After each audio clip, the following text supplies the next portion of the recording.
Coach Stefanos Spiros Sifandos here.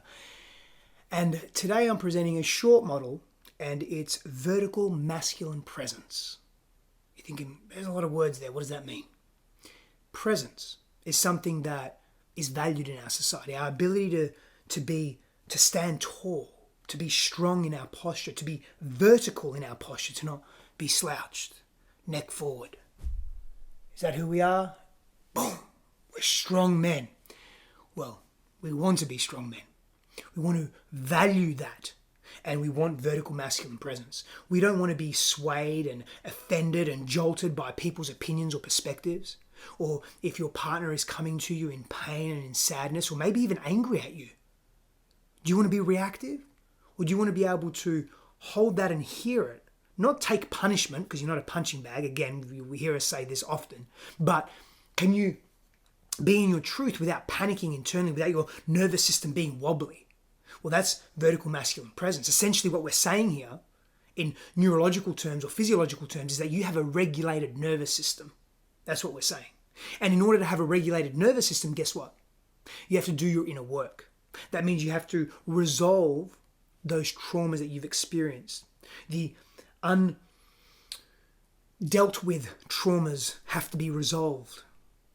That requires work, patience, practice, persistence. Remember that one? That's that triad, right? A triad of embodiment.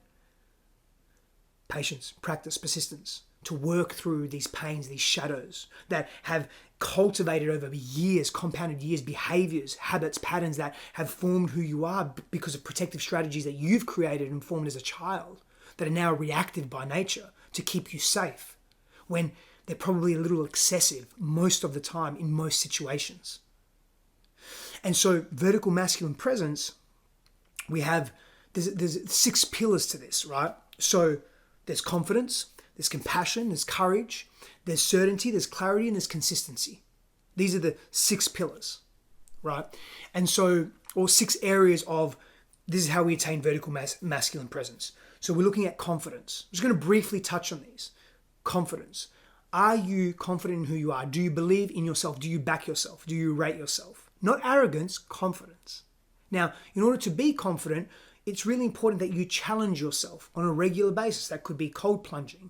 That could be, applying for that job that you are scared of applying for. That could be challenging yourself in the gym. That could be joining a fight club. Whatever it is, challenge yourself. Generally through the physical is really good for men, but any means. Maybe you're going to challenge yourself to read a book a week or a book a month. But when you overcome challenges, micro and macro challenges, daily small challenges, like getting out of bed at 6:30 a.m. as opposed to getting out of bed at 7 or 7:15 or 7:30, right? And when you conquer those challenges, you develop confidence, compassion. To practice compassion for others, to love them, to see them, to hold them, to have empathy towards others is so important. So important. Because that brings us close. People feel seen by you. Your ability to tap into your compassion comes from your ability to love yourself. That means you could